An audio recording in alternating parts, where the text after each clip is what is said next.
Tales from the Terran Republic, Aftermath 3. Go away, she shouted. Joyce, I really need to talk to you, Susan's voice called out from the other side. Joyce frowned. That was the last person she wanted to see. I'm busy, Joyce yelled. Joyce, I'm unlocking the door, Major Bryce announced. Don't you dare.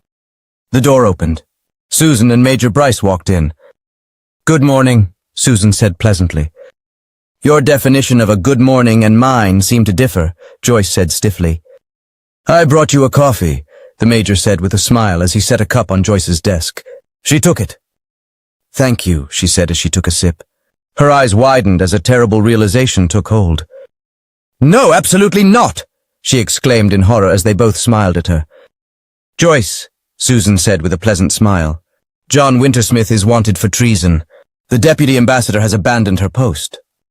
Not just no, but fuck no. The Major laughed. That's the first time I've ever heard you curse, he grinned. I prefer to save obscenity for special occasions like this one. Let me repeat myself. No. Fucking way. You are the highest-ranking member of the diplomatic corps remaining, Joyce. That makes me nothing, Joyce snapped. Find someone else, maybe one of your traitors. That's overstating it a bit, Susan smiled. I prefer the term loyal citizen of the Republic. Well, whatever you call it, Joyce said firmly. Get one of those. Joyce, the Major said, you are the senior diplomat and the only person with the chops for this. We need you. You keep saying diplomat. I'm not a diplomat. I'm a bureaucrat, a happy dumb little cog. I write reports and make spreadsheets. Fuck, I don't even make the spreadsheets. I just fill them out. Well, now you are, Susan replied. We need someone and you are it. Nope. Get someone else. Okay, Susan said, beginning to lose her patience. Who? We have all holy hell breaking loose. We have a morgue literally stuffed full of corpses. We have a biological weapon being released into the Federation by a Republic diplomat any second now. We have two very dangerous Republic citizens running loose, each with their own death squad trying to kill each other on the streets of the capital as we speak. God only knows what they are going to do next. And last but certainly not least, we've already had one Federation representative quite literally jump over the wall demanding answers. What? Joyce spluttered. Don't worry, Susan replied with a grin. I handled the situation. She paused to let that sink in. Yeah, that's right. I handled it me. Think about that one. Do you really want me or the Major here dealing directly with the feds, especially now? Joyce, we need you before we start a war by accident, the Major said matter-of-factly. It's either you or one of us, and do you want an old warhorse or, well, Susan, doing the job? Shit, Joyce muttered as she racked her brain desperately trying to come up with someone else, anyone else. Joyce, the Major said, you are the only one who has any real experience dealing with them. Yeah, but I only go to bullshit that is not important enough to send the ambassador. I'm an official snub, nothing more. We aren't asking you to negotiate a peace treaty here, the Major said reassuringly. We just need someone to make sure that nothing else happens. And when it comes to making nothing happen, we couldn't think of someone more qualified. Your delightfully obstructive ass is exactly the one we need sitting in the big chair right now. If, and I mean if I do this, it doesn't mean that I'm supporting your little revolution here, Joyce said firmly as she crossed her arms. Absolutely, Susan replied. That's the last thing we want you to do. You are the voice of reason, the personification of stability. Both the Major and I will testify that we are behind whatever is going on around here, and you were just trying to keep it from getting any worse. Yep, the Major said, nodding his head. We are the baddies. You are just the luckless bitch who got saddled with trying to keep the feds at bay. Fuck me, Joyce grumbled. Deal, Susan grinned. Which one of us do you want? Joyce just snorted. I want both of you in my new office, fully clothed, in 1 hour for a briefing, nothing else. Asterisk, asterisk, asterisk. And while I deeply appreciate the vote of confidence, I wouldn't be in too much of a hurry to label yourselves traitors, John said over the communicator Skippy brought him. You guys, with the exception of the truly epic Captain Vincent, haven't done anything clearly traitorous just yet. All you have to do is let her keep transmitting, and to be perfectly honest, I'm not sure how you would stop her if you wanted to. We made it a point to have nothing on hand that can breach that space. I would keep up appearances until the decision to mutiny was forced on you. I have it on good authority. John looked over at Skippy, who grinned back at him, that the Federation is locking down the borders. It will be a while before the Republic can send anyone at all. So all you have to do is lay down a good line of bullshit. And since the only way you can officially communicate with them at all is out of commission, you don't even really have to do that. Just play it cool for now until there is a clear need for you to act otherwise. Sir, you could return, the Major replied. The vast majority of people here support you, and most of the rest are willing to just sit this one out. I come back and you will be traitors, John said with a smile. No, it looks like you guys have everything in hand and I have full confidence in you, Susan and Joyce. Congratulations on the promotion, by the way, Joyce. I know you will be a great ambassador. This is only temporary. As soon as things settle down, I will happily step down. There is nothing more permanent than a temporary solution, John laughed. Get comfortable, Joyce. Bite me. I see that you are already settling in nicely, John laughed. That's a great phrase to use on the counselors, by the way. They are already familiar with it. Don't worry too much, Joyce. I've set the bar pretty low. Any advice on handling the bioweapon AMB, John? Joyce asked. Well, I recommend giving them a choice. Tell them that they can either call it an act of war by the Republic, or that they can call it a vile criminal act by a single monstrous individual, John said as he sipped some broth. I'm pretty sure they will happily pick the most convenient narrative. When they demand that you hand her over, tell them that she abandoned her post, and have them direct all such inquiries to the Republic where she is definitely going to flee, provided we don't get her right here and now. Makes sense, Joyce replied, taking notes. Well, if there is nothing else, I'm going to burn this communicator. I'll grab another from time to time and check in. Good luck, you guys. You too, sir. For the Republic. For the Republic. Wintersmith out, John said, and then handed the communicator to Skippy, who pressed several icons in sequence. There was a sizzling sound as she tossed the communicator into a waste bin.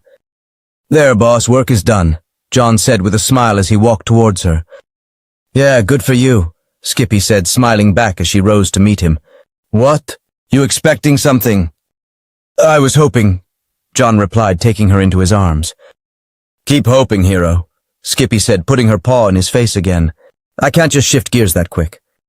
But I don't know when I'm going to be able to see you again. You'll see me plenty, Skippy said with a grin. It's clear you need adult supervision. I'm coming with you. What? You heard me, hero, Skippy smiled. You don't deserve it, but you have yourself a Cobalt Archer. But you're a Federation counselor. Was a Federation counselor? Skippy chuckled. I resigned. She snuggled in close. The council is bullshit. It isn't real. What you're facing is real. What the Exvili will face if this isn't stopped is real. She looked deeply into his eyes. We are real. My man is heading right into the fires of hell, and if you think I'm letting him go alone, you have another thing coming. But... Shh, Skippy said as she kissed him. I'm coming and that's final. Besides, you pap-mouthed idiots need me. Pap-mouthed. I think I said that right, Skippy said, wrinkling her brow. Pap, fecal pap, you know what a mama feeds her babies to get their guts right. I'm calling you babies.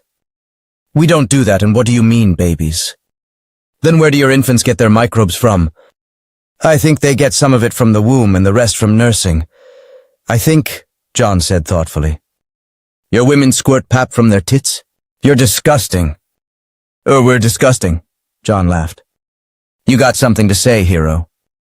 No, dear, John said in a comically whipped voice. They both laughed. And what exactly do you mean we need you? John asked. We can take care of ourselves. You need me, sweetheart. I have a clean van out back and can get more, Skippy said matter-of-factly. Then there is the matter of that power armor that you guys failed to hide. The cops got tipped off concerning its location just a little while ago. I wonder by who. Shit. Don't worry, Skippy chuckled. I got contacts in Fed Intel and have already arranged for it to go missing during transport. All of your goodies are going to wind up in another storage building across town tonight. We don't have to lift a single finger. Damn! Thanks. Then there's the matter of a ship. You are going to want one of those, right? Yeah. Already taken care of, Skippy grinned. It will be here in a couple of days. It's a nice light freighter, fast, plenty of room, military-grade cloak, massive fuel tank that will last a long time. Good jump drive, a nice concealed weapons package. The works. The crew are all former special ops. Oops, I mean pirates. How? John stammered, completely shocked. Well, Skippy grinned as she snuggled him. It's about time you find out what this table is all about. Asterisk, asterisk, asterisk.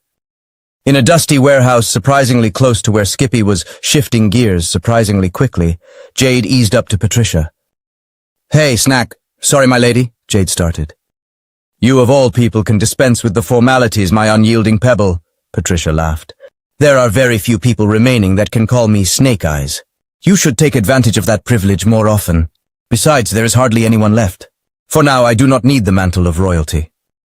Very well, Jade smiled. I'm worried about the mouse. Oh. She seems unsteady. I don't like the vibe coming off of her. I felt it before and it's never good, Jade said quietly. I understand and agree, Patricia said, laying her hand on Jade's shoulder. I think it's time we brought her to the table. Are you sure? Jade asked. I'm not certain she is ready. Neither am I, Patricia said with a smile. That's exactly why we must do it. We no longer have the luxury of dragging along someone who isn't fully committed. She either needs to fully join us or we need to rid ourselves of her. Jade nodded. As always, Snake Eyes, your wisdom is beyond compare, she said, bowing her head. Would you and Nguyen see to obtaining the sacrifice? Keep it alive if you can. I want Dawn to perform the ritual herself. Of course, Jade smiled. We will handle it immediately. I have every faith that you will, Patricia said as her eyes glittered in the light. And to address the concerns of which you dare not speak, I have it all in hand. The gods have spoken to you like they used to? Jade asked. In a matter of speaking, Patricia smiled.